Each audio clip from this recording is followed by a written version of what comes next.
Joining me now is Will Leach, a contributing editor that does so much for so many different organizations, including MLB.com. And this is the man that got us thinking about, you know what, if the season ended today, some of the teams that were in the playoffs last year would not be in this year. So, Will, thanks for taking the time to be with us, and thank you for the idea. I wanted to ask you, first of all, we'll talk about the National League, since those are the teams we were talking about today. In your estimation, do the Cardinals get in? I think you've got to be concerned. I don't think there's any question about that. Listen, I don't think this team is as bad as it's been so far. It's hard for any team to be as bad as they've been so far, both on the field and off the field. You know, they had a little 3-game winning streak that ended last night. That kind of got them out of the depths of their despair a little bit. But this is still a team that's 11 games under 500, and a month of the season, almost a quarter of the season is gone. Basically, the Cardinals have to play at this point at a 100, a little bit more than a 100 win pace, just to get to like 92 or 93 wins. And that might be enough to win the NL Central. It's not really the strongest division, but they have dug themselves an incredible hole right now. And as we've seen with their pitching, they don't really look like they have the starting pitching to be able to pull out of it. They have not finished. They've finished under 500 once this entire century. The century's been going on for a while, so certainly it's a little concerning. But I think I can see them getting to 500. But even in this division, getting this does not look like a team that's going to be playing at a 100 win pace, even if they do get back on track. All right. We also talked about the Phillies and the Mets struggling certainly so far in 2023. Are the Cardinals the most worrisome team in the senior circuit, or are you more concerned about the Mets or Philadelphia?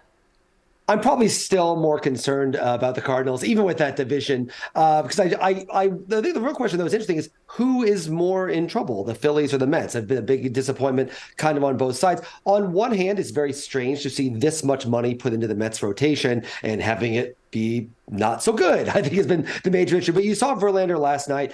I think there's ultimately a little bit more hope for the Mets.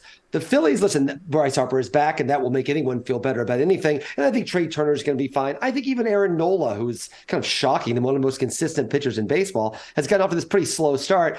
I'm actually more worried about that old bugaboo that always gets the Phillies, the bullpen. The bullpen looks a little concerning. Alvarado looks great. After that, looks like there's some worries. And again, I think the problem there, too, is you're just kind of playing for a wild card. The Braves really look like they've got something going there. So I'm more worried about the Cardinals than both of those teams. But of those two, I still think I'm probably a little less worried about the Mets. Though Mets fans are always worried about everything all the time. They will do all the worrying for me, I assure you.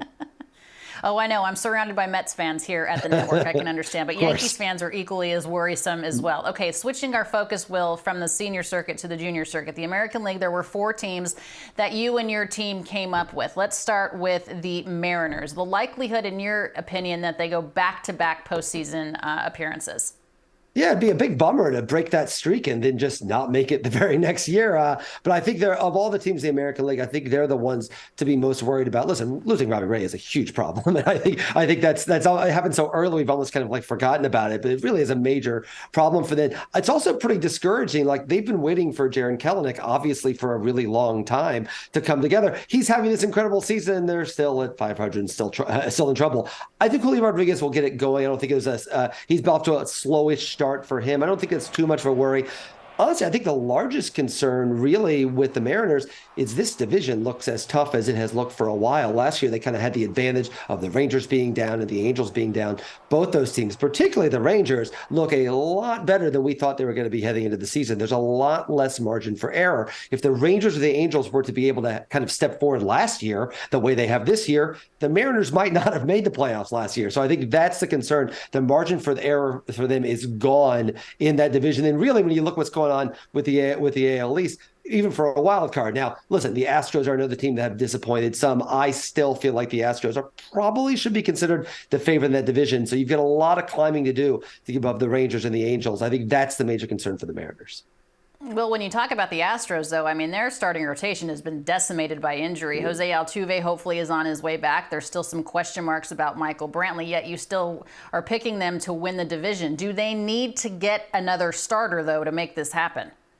I can see that. The Astros are certainly a front office that's shown the ability, the wiliness, I guess, to be able to help. And listen, the Mariners have been like that as well. I don't think the Mariners are going to sit by idly as this happened. I really feel like, though, for the pitching, for the issues of the starting rotation the Astros have had, it's actually been a little surprising. Their offense has not been as deep as you might have expected to. I think Tucker's been good and Alvarez has been good, but otherwise they've been a little wobbly. I think Altuve coming back is going to be able to help that. This is still the Astros. I think we've seen peak Astros. I don't. Last year they kind of dominated everything, and I think it's almost forgotten how great they were in the postseason. That feels like peak Astros. I feel like that's past. But still, even with the Rangers step forward, even with the Angels and everything they have, I still feel like the Astros have enough going on. Maybe a pitcher short, but you know what? They're not the only team in this division that's a pitcher short. They're hardly falling on their face the way that, say, the Cardinals are, for example. The Astros still are kind of holding on enough. I think they'll have enough to make it in the long term. Yeah, they're not the only team in the division that has pitching woes. They're certainly not the only team in the league that has pitching woes. The New York Yankees have equally been hurt as far as their starting pitching staff is concerned. They still haven't even seen a pitch yet from massive free agent signing Carlos Rodon. Do the Yankees make the postseason, Will? It's very weird to be like, yeah, talk about this disappointing team that's 4 games over 500. There's so many teams in baseball would love to be 4 games over 500. Certainly the Cardinals would be like 4 games over 500. Where do I sign up? But of course, that makes them last in this division. And I think what's worrisome is that idea of that pitching, and also the fact that, like, listen, we saw, it's to the Yankees' credit that when Judge was out there, they kind of held water a little bit. I think it was something that certainly when you looked at the offense the second half of last year outside of Judge, that would be a reason to be concerned about. I think those concerns are still there. There are pitching issues there. I don't think there's any question. And more to the point, that division remains really tough. I think some of these other teams have holes. I think the Red Sox are off to a nice start. That doesn't look like a team that's going to play at this pace all year. The Rays, if they play at this pace all year, fine. We've got the 27 Yankees. That's incredible. I still think there's some space there for the Yankees to maneuver. I think it is actually to the Yankees' credit that so much has gone wrong for them so far this year.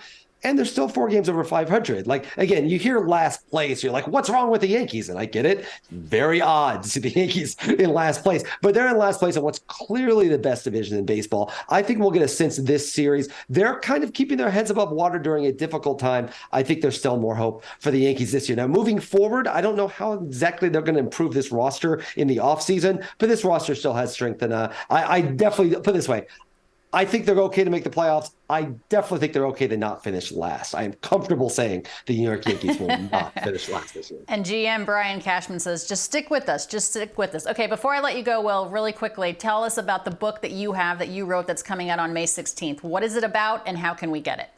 Yeah, I have a novel called The Time Has Come. It takes place in Athens, Georgia. It follows 7 characters throughout the course of their day in touring. It's a kind of semi-climactic, massive event that I don't want to spoil here, but trust me, you'll love it. And hey, there's Little League Baseball. One of the characters is a Little League Baseball coach. As someone that coaches Little League Baseball here in Athens, I may have no other expertise at this point than understanding Little League athletes. I don't know if I've gotten anything right in my discussion of stuff here on your show, but I definitely am getting everything wrong with the 11-year-olds. My team is terrible, and it's entirely fine. That's okay. So your team is not making the postseason is what you're saying. All right. Will Leitch of MLB.com, we appreciate your time. Thanks for being with us. Of course. Thanks for having me.